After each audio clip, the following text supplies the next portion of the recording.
Hello, baseball fans. Hope everybody's doing awesome out there, staying safe. Haven't hit like or subscribe? Please do so. Really appreciate your support.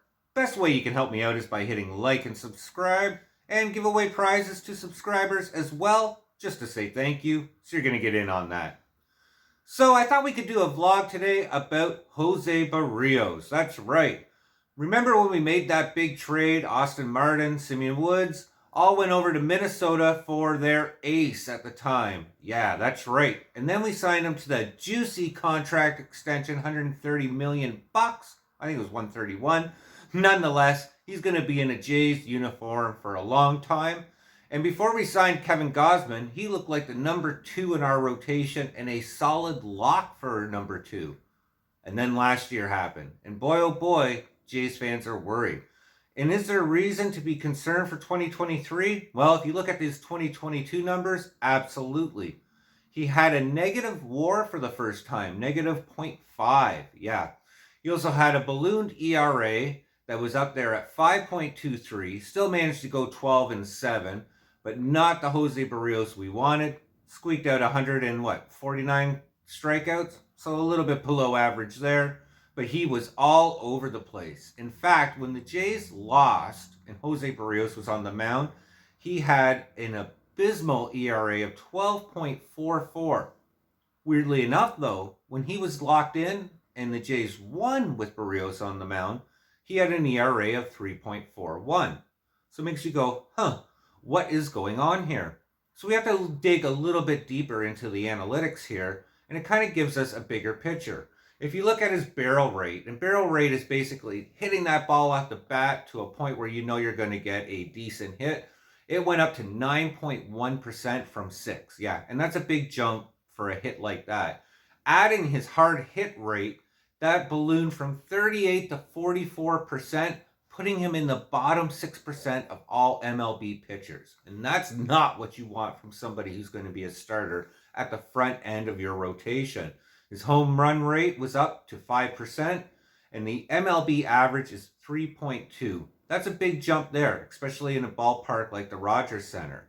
So the question is he injured? Is he losing his stuff? What really led to these balloon numbers here?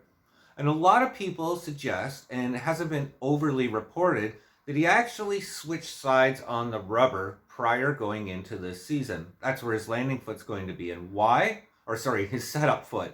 And why? He wanted to make his curveball more effective, a pitch that he doesn't use often, and he wanted to try to make it a little bit more elite.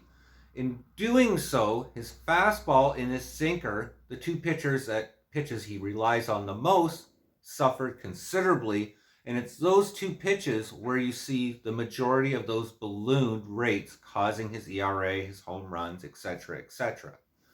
So the question moving into the 2023 season is, and I hope Jose Berrios is going to move back to the rubber where he was more comfortable with, where he had that ERA under 4, around 3.5, the reason why the Jays signed him to that $130 million contract.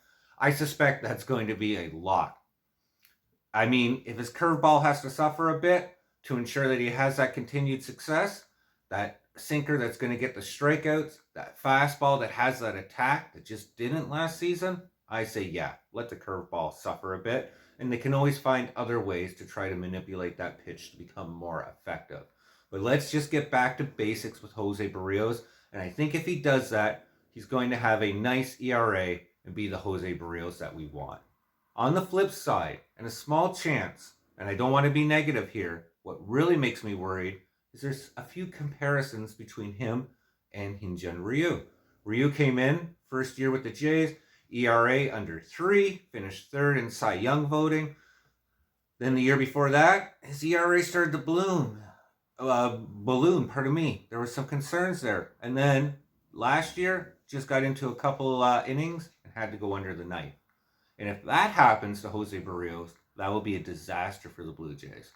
Yeah, we got Ricky Tiedemann in the minors, and he's expected to come up. But it's my suspicion that he's coming up to fill the void maybe created by Kikuchi and White. We can't afford 2 pitchers to go down. And if 2 go down, there's going to be a lot of concern for the Blue Jays. But let's hope for the best. Let's hope for Berrios to get back to where he was. And do you think he will? Let me know in the comments below. Always appreciate to hear what you have to say. I hope everybody stays safe out there. Hit like and subscribe, and we'll ramble on soon. Take care, guys.